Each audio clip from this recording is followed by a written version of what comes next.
Ang kwentong ito ay hango sa totoong buhay. Karanasan ito ni Leonel. Taong 1971, Baler, Aurora.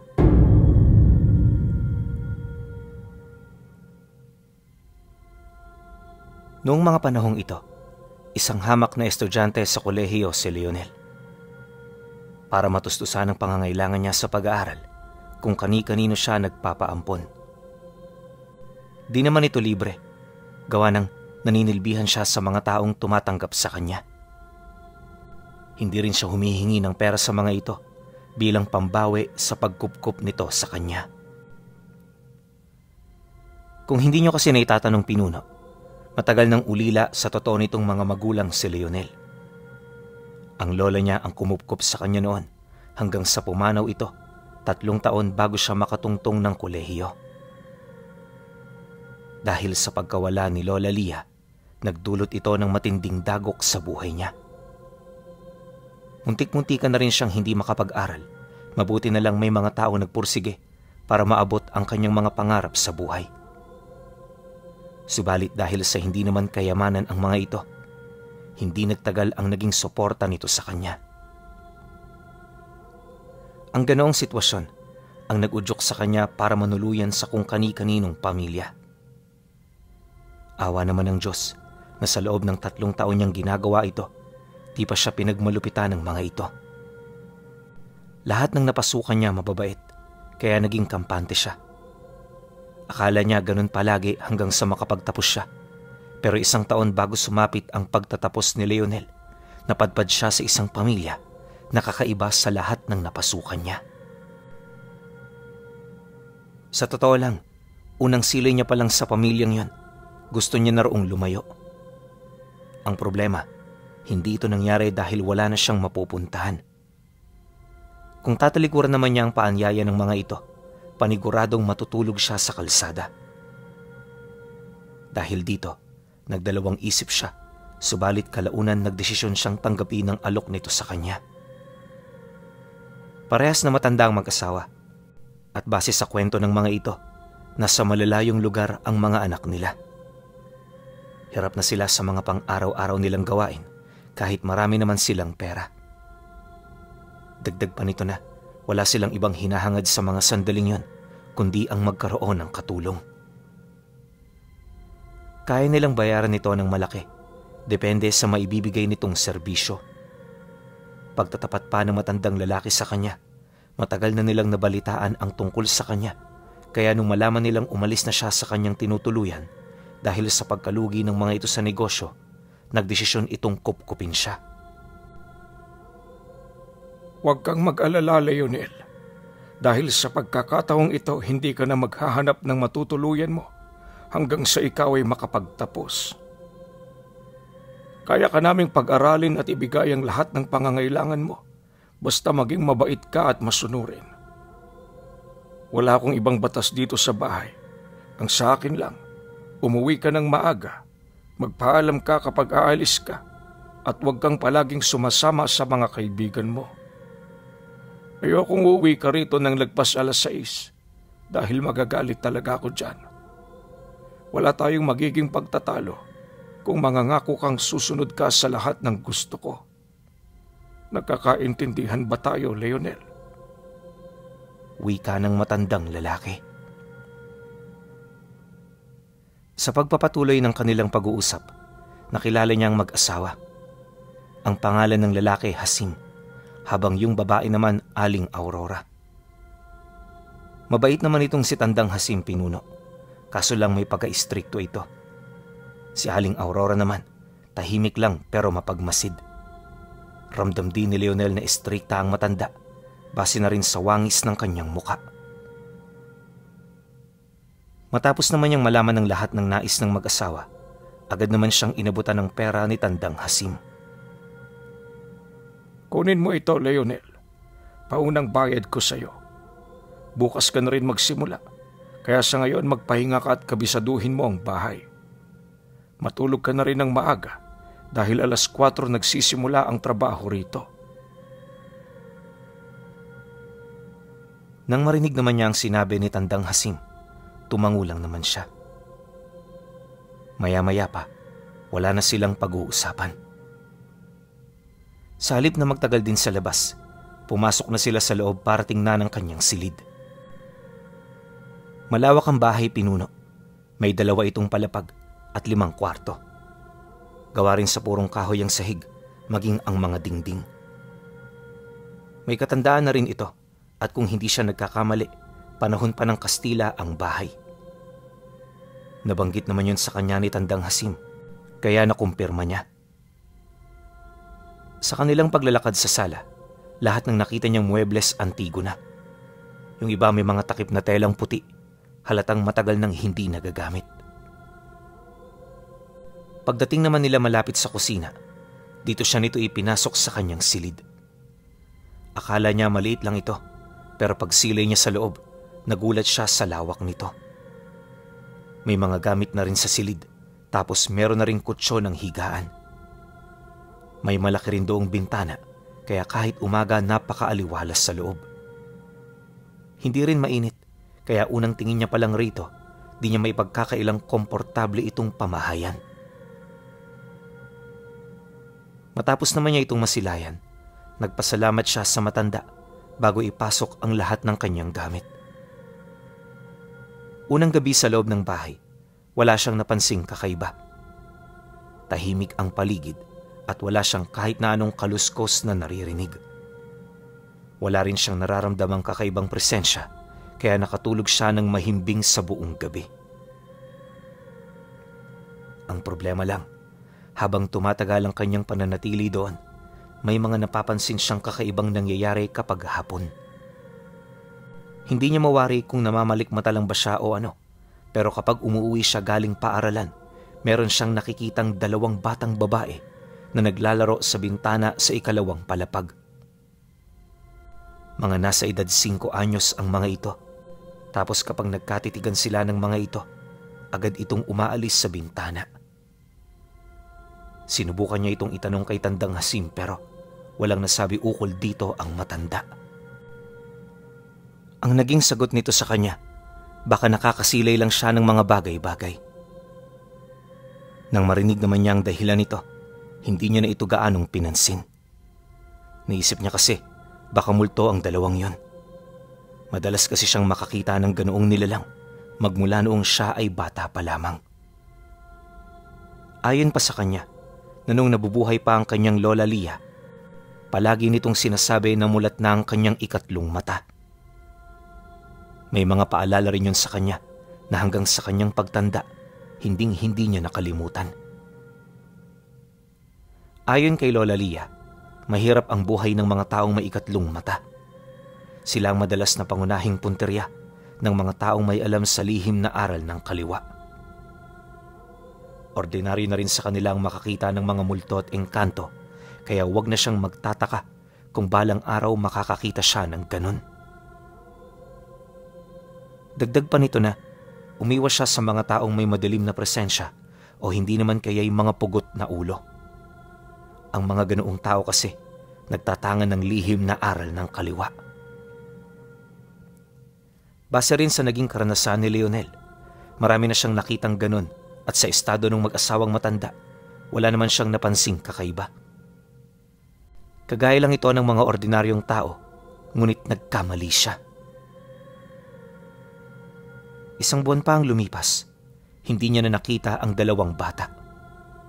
At magmula noon, tila bang naging mabigat na ang bahay. Hindi niya mawari pero kapag pumapasok siya roon, kapansin-pansin ng mga itim na aninong parang hangin na gumagala sa kisame nito. May mga bulong din siyang naririnig na halos gabi-gabi siyang hindi pinapatulog. At ang ganoong pangyayari, matinding dagok ang naidulot sa kanyang trabaho at pag-aaral. Umabot na rin sa punktong nagkasakit siya, kaya hindi na siya nakatulong sa mga gawaing bahay. Nauunawa naman ito nung una ni Tandang Hasim. Ang kaso lang habang tumatagal, medyo naiirita na ito sa karamdamang meron siya. Pinupuwersa na rin siya nitong magtrabaho, kaya kahit masakit ng kanyang katawan, nagpupumilit siyang bumangon. Ayon sa kanya, Madali lang naman ang trabaho. Kapag umaga mangunguha ng panggatong, tapos ilalagay niya ito sa likod ng bahay kung saan naroon ang isang lumang balon na matagal nang hindi nabubuksan. Matapos nun, babalik siya sa bahay para magpakain ng mga baboy at manok bago siya dumiretso sa kanyang eskwelahan. Pagka-uwi naman niya kinahapunan, magigib siya ng tubig at magdidilig ng mga halaman. Sa gabi siya ang magluluto at maghuhugas ng plato. Napakadali, di ba? Pero napakahirap nung gawin kapag meron kang sakit. Ilang araw ding pinilit ni Leonel na kumilos hanggang sa mas lalong lumala ang karamdaman niya. Nang mapansin ito ni Tandang Hasim, inabisuhan siya nitong magpahinga na muna. Binigyan siya nito ng ilang araw para gumaling, kapalit ang isang kondisyon. At yun ay wag na wag siyang lalapit sa mga albularyo para humingi ng kahit na anong lunas. Wala siyang ideya kung bakit ito nasabi ni Tandang Hasim, pero kinukutuban siya ng masama sa matanda. Bukod kasi sa nag-iba ang pagtrato nito sa kanya, parang may pinagtatakpan nito na kung anong impormasyon. Dahil sa ganoong pangyayari, nagdesisyon siyang magpakonsulta sa albularyo. Alam niya kasi na ito ang dapat niyang gawin, lalo na't sinanay siya ng kanyang lola Lia na magpatingin sa mga manggagamot kapag meron siyang iniindang karamdaman. Pagtungtong ng ikalawang araw, nang mataong walang tao sa bahay nila, dumiretso na siya sa Karatig Baryo para magpagamot. Dito kasi nakatira ang manggagamot na tumitingin sa kanya mula noong siya ay bata pa. Pagdating naman niya rito, nadatnan niya ang matanda na kasalukuyang nagbibilad ng mga tuyo. Pagpasok niya sa bakuran ng bahay, agad naman siya nitong napansin, kaya masaya niya itong tinawag. Ayon sa kanya, nasa edad 70 anyos na ang matandang yon kung hindi siya nagkakamali. Uugod-ugod man kung titingnan, napakatalas pa rin ang memorya nito. Kahit nga ilang taon na silang hindi nagkikita, tandang-tanda pa rin ng matanda ang kanyang muka. Paglapit naman niya rito, agad naman siya nitong kinumusta. Labis din itong nagpasalamat sa kanya, gawa ng kahit papaano na pabisita siya. Dagdag pa ng manggagamot na, madalang na lang ang mga kakilala niyang pumupunta sa kanyang bahay, kaya yung pagbisita ni Leonel, isang napakasayang pangyayaring naganap sa buhay niya. Matapos naman itong masabi ng matanda, bigla naman itong natigilan nang mapansin nito ang pangangayayat ng kanyang katawan. Ilang beses siya nitong pinisil sa braso bago ito magwika. Nang mapansin naman niya ang ginagawa nito, may hinahon niya itong tinanong ukol sa kung ano ang napansin nito sa kanya. Lolo Abok, bakit ho? Kanina niyo pa akong pinipisil ah. Pasensya na ho kayo ah. Pero kailangan nyo nang itigil yan. Kanina pa kasing masakit ang buong katawan ko eh. Katunayan yan, bumisita ako sa inyo para magpagamot, lo. Nang marinig naman ng manggagamot ang kanyang sinabi, napatingin ito sa kanya habang sumasagot ng, Alam ko, hindi mo na kailangan sabihin pa. Batid ko ring hindi maganda ang kalagayan mo. Ano man ang nangyayari sa iyo ngayon, Leonel, kinakailangan mo nang umiwas. Hindi biro ang kalagayan mo ngayon. At kapag lumala pa ito, maaari kang mapahamak. Pagkasambit naman ito ng matanda, agad siya nitong isinama papasok ng bahay. Pag-upo nila sa sala, pinausukan siya nito ng kamangyan. Tinawas din siya nito at nang maluto ang tawas na yon, dito niya nakita ang mga figura ng mga nilalang na gumagambala sa kanya. Nang masipat naman ito ng matanda, inilahad nito sa kanya na yung bahay kung saan siya nakatira, pugad ng mga aswang. Sa mga ito nagmumula ang sakit ng kanyang tiyan, habang yung pamamantal at pamamanhid ng kanyang mga kalamnan nagmumula sa mga kaluluwang naninirahan dito. Dagdag pa nito na, sino man ang nagmamay-ari ng bahay na yon, paniguradong hindi ito basta-bastang aswang. Inabisuhan din siya nito na hanggat maaari wag na wag niya itong gagalitin at kung magkakaroon siya ng pagkakataon na umalis sa bahay na yon, gawin niya ito ng mabilis. Nang marinig naman niya ang sinabi nito, nagdulot ito sa kanya ng matinding katanungan. Hindi niya kasi sukat akalain na yung mag-asawa pala'y parehong aswang. Di man yun kapanipaniwala pero alam niya sa kanyang sarili na nagsasabi ng totoo ang albularyo. Bago siya nito pauwiin sa tinutuluyan niya, inalis nito ang lahat ng bakas ng gamot sa kanyang katawan. May mga ibinulong din itong usal para hindi siya paghinalaan ng mag-asawa. Matapos nun, dali-dali nang bumalik si Leonel sa kanila. Nang hihina man, nagpatuloy siya sa kanyang paglalakad para lamang hindi maabutan ng 6:00 sa labas. Alam niya kasing ikakagalit ito ni Tandang Hasim, kaya hindi siya nangahas na yon ay gawin.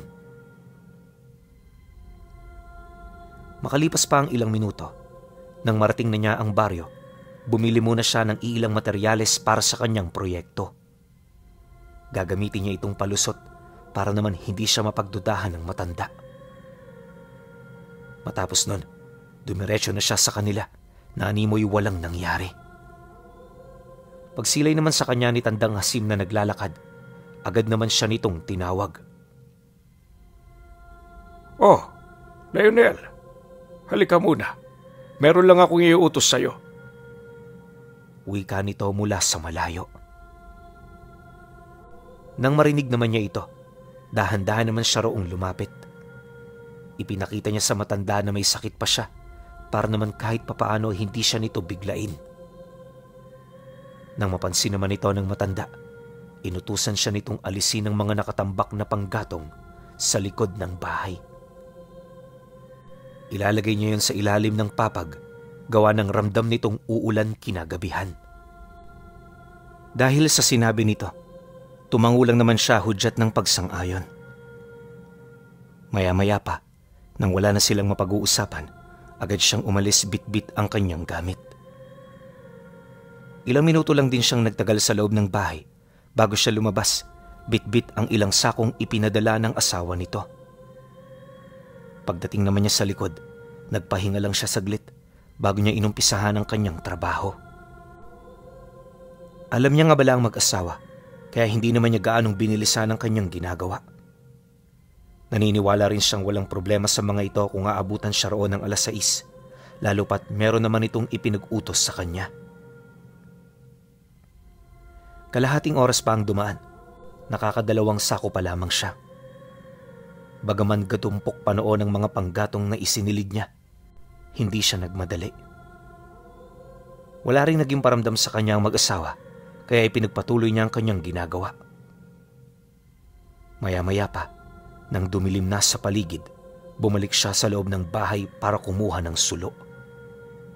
Pagpasok niya sa loob, nadatnan niya ang mga ito na sabay na naghahapunan. Una niyang napansin sa mga ito ang mga karneng ulam nila, pero kahit gutom na siya, hindi siya naglakas loob na sumabay sa pagkain. Naalala niya kasi ang sinabi ng manggagamot ukol sa pagiging aswang ng mga ito. Pagbalik naman niya sa likod ng bahay, ipinagpatuloy niya ang kanyang trabaho. Medyo nagmamadali na rin siya noong mga oras na yon, gawa ng marami pa siyang gagawin. Ang kaso lang, nung malapit na niyang maubos ang mga nakatambak na panggatong, may narinig siyang kumakatok mula sa ilalim ng balon. Kahit nakasarado ito, alam niyang hindi siya nagkakamali sa kanyang mga narinig. Dala ng kuryosidad, itinigil niya ang kanyang ginagawa para pakiramdaman ang buong paligid. Akala niya kasi nakakarinig lang siya ng kung ano-ano, pero nung tumahimik na ang lugar, dito niya nakumpirma ang katok na naririnig niya mula sa balon. Alam niyang masyado itong imposible dahil nakasarado ang balon na yon sa napakatagal ng panahon. Pero hindi niya maipagkakaila ang posibilidad na meron ngang tao sa loob nito. Makalipas pa ang ilang minutong pagtingin sa balon, nagpasya siyang yon ay buksan. Nakakabahala man dahil maaari itong mapansin ng mag-asawa, pilit niya itong ipinagsawalang bahala. Ayon sa kanya, napakadali lang namang tanggalin ang trangka nito dahil gawa lang yon sa pinagbuhol-buhol na goma at bakal. Aminado rin siyang ilang beses niya na itong naisip buksan, pero nung mga sandaling yon, wala pa siyang sapat na dahilan para gawin ito. Dahil sa ganoong pangyayari, nagdesisyon na siyang sundin ang kanyang kutob. Walang sabi-sabi, agad naman niya itong nilapitan para buksan. Paglapit niya sa balon, dahan-dahan niyang inalis ang mga trangka nito habang panay ang pagsipat sa bahay. Pinapakiramdaman din niya ang matanda para naman kahit papaano malaman niya kung paparating na ito. Maya-maya pa, matagumpay niyang naalis ang trangka. Ang naging problema lang, napakadilim ng paligid kaya nahirapan siyang itaas ang takip. Bukod kasi sa napakabigat nito, medyo kinakalawang na rin ang mekanismong nagpapaangat dito kapag tinutulak. Pero dahil sa kagustuhan niyang makasilip, hindi siya napigilan ng ganoong problema. Kalaunan, gamit ang buong lakas niya, matagumpay niya itong naiangat.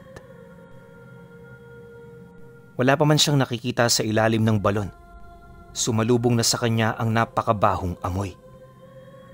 Abot ito sa bahay, kaya bago pa man niya matanaw ang ilalim nito, narinig na niya ang mura ni Tandang Hasim habang tinatawag ang pangalan niya. Dahil dito agad naman niyang kinuha ang sulo para masipat ang ilalim ng balon kahit sa napakaikling panahon lang. Pagdungaw niya rito bitbit ang kanyang sulo, tumambad sa kanya ang mga kalansay na nakadikit sa lupang nagsisilbi nitong dingding. Sa pinakailalim namang parte, may nakita siyang mga taong paulit-ulit na sumisigaw ng pagmamakaawa sa kanya. Gustuhin man niyang tulungan ng mga ito, napilitan siyang isara ang takip para makabalik na sa loob ng bahay. Ayon sa kanya, na sa sobrang pagmamadali niya noon, hindi niya na napansin kung papaano niya ito nagawa. Basta nadatnan na lamang niya ang kanyang sarili, naglalakad na pabalik sa loob ng bahay. Di nagtagal, nang mabuksan na niya ang entradang pinto, bumungad sa kanyang mag-asawa, bakas sa muka ang matinding pagkairita habang nakatingin sa kanya. Mukhang hindi ka marunong sumunod sa napag-usapan, Leonel. Sinasagad mo talaga ang aming kabaitan. Galit na wika ni Tandang Hasim. Nang marinig naman niya ang sinabi nito, pilit naman siyang nagpaliwanag. Kesyo, wala naman siyang nakita, nakarinig lang kasi siya ng katok sa loob nito kaya niya ito binuksan at kung ano-ano pang dahilan. Ngunit kahit nagsasabi na siya ng totoo, di siya nito pinaniwalaan. Sa halip na ipagpatuloy din itong pakikipag-usap sa kanya, bigla na lamang siya nitong hinawakan sa buhok, sabay darag sa kanya pabalik ng silid. Bago ito'y sarado ni Tandang Hasim, nakita niya ang pamumula ng mga mata nito habang nagwiwika sa kanya ng, "Mula sa araw na ito, pinuputol ko na ang ating ugnayan.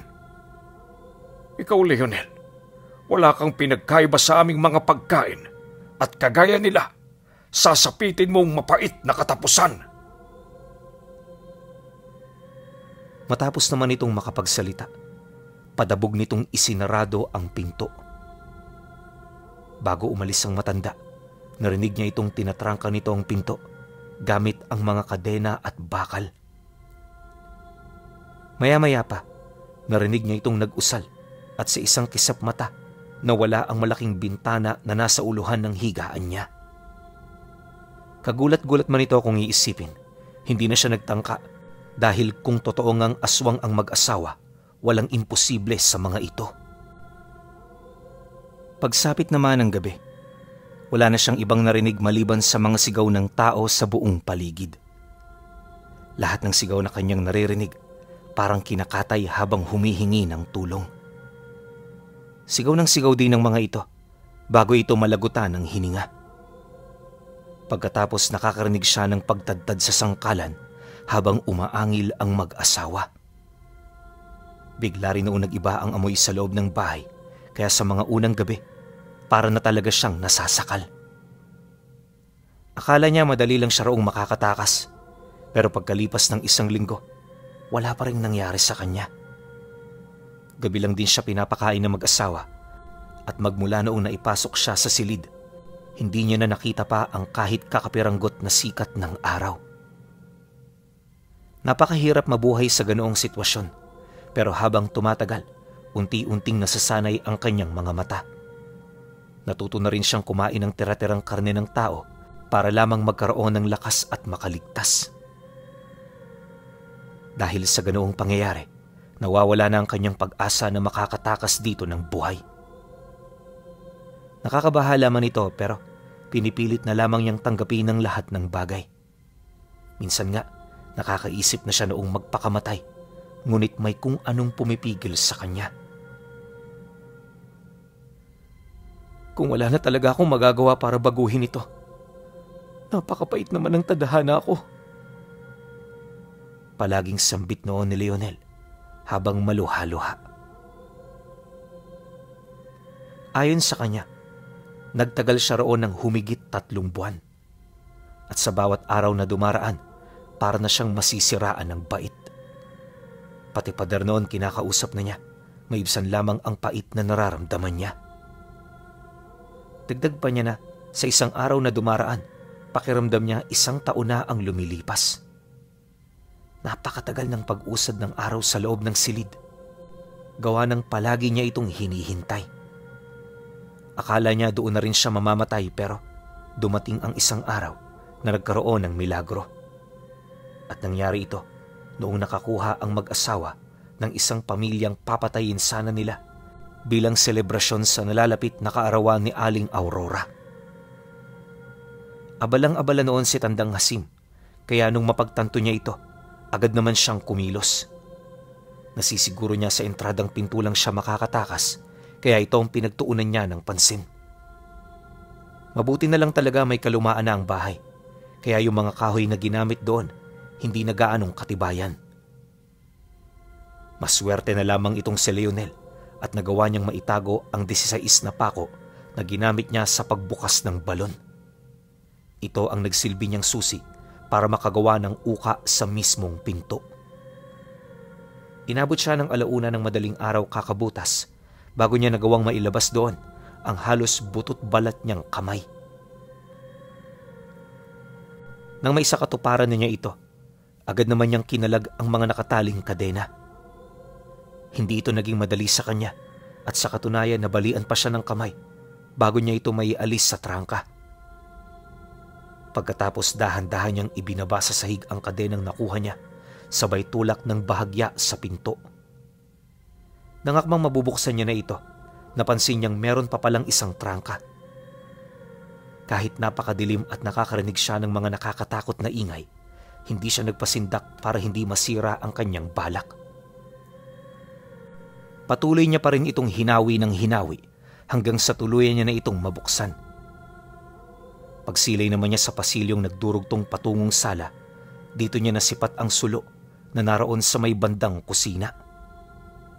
Alam ni Leonel na naroon sa lugar na yon ang mag-asawa, kaya nung makakalabas na siya, dahan-dahan niyang tinahak ang daan patungong pintuan. Subalit, nang mahawakan na niya ang hawakan nito, bigla naman siyang napasipat sa kanyang likod dahil sa mga narinig niyang pag-angil. Sa puntong yon, alam niyang natuklasan na siya ng mag-asawa, kaya naman dali-dali niyang binuksan ang pinto. Ngunit bago pa man niya ito magawa, bigla siya nitong hinila papalayo, sabay balibag sa kanya sa sahig. Unang tumama roon ang kanyang muka, na siya namang muntik nang ikakalas ng kanyang ulirat. Nang hihina man at mawawalan na ng malay, nagpumilit pa rin siyang tumayo. Nang masipat naman ito ng matanda, bigla naman itong umatungal habang galit na nagwiwika sa kanya ng, Bakit ba ayaw mong sumuko sa buhay mo? Marami na kaming ibinigay na paraan para tapusin mo ang iyong paghihirap, ngunit hindi ka sumunod. Sa lahat ng taong nakilala ko, ikaw ang pinakabaliw. Pagkasambit naman ito ng matanda, bigla siya nitong inundayan sa kanyang tagiliran na muntik nang tumusok sa kanyang bituka. Mabuti na lang nahugot kagad ng matanda dahil sa muling pagbalibag nito sa kanya sa sahig. Dahil sa pangyayari, hindi na nakatayo pa itong si Leonel. Papikit-pikit na rin siya noong mga sandaling yon hanggang sa may marinig siyang sigawan sa labas. May mga nakita na rin siyang ilaw ng sulo kaya hindi nawala sa kanyang pag-asang unti-unti nang namamatay sa kanyang kalooban. Nang mapansin naman ito ng mag-asawa, bigla naman yung umangil habang nag-iisip ng paraan. Hindi niya mawari kung bakit ito nangyari, pero isa lang ang kanyang naisip noon. Maaaring kapamilya ito ng mga dinukot nitong biktima o hindi naman kaya'y grupo ito ng mga manggagamot na matagal nang naghahanap sa mag-asawa. Ilang minuto pa ang lumipas nang mapansin ni Tandang Hasim na binubuksan na ng mga ito ang pinto. Dito na ito nagsimulang magpalit anyo. Pagkasambit nito ng iilang buhay na salita, agad itong tinubuan ng pakpak matapos itong magpahid ng langis sa katawan. Maya-maya pa, tuluyan na ngang nagbago ang anyo nito. Pagkumpas nito ng pakpak, bigla naman itong lumipad papaitaas hanggang sa mawasak na nito ang bubong ng bahay. Sumunod na rin ang asawa nito at sa loob lamang ng ilang segundo, naglaho itong parang bula. Bago pa man makapasok ang grupo sa labas, wala na yung mag-asawa. Nang mabuksan na ng mga ito ang pinto, inakala naman ng mga ito na aswang siya. Mabuti na lang hindi siya nakitaan ng senyales, kaya hindi siya nito pinaslang. Matapos ang mga pangyayari, milagrosong nakaligtas siya. Di man kapani-paniwala ang kwento niya para sa iba. Paulit-ulit na nanindigan itong si Leonel na totoo ang kanyang istorya noong minsan siyang mapadpad sa bahay ni Tandang Hasim at Aling Aurora.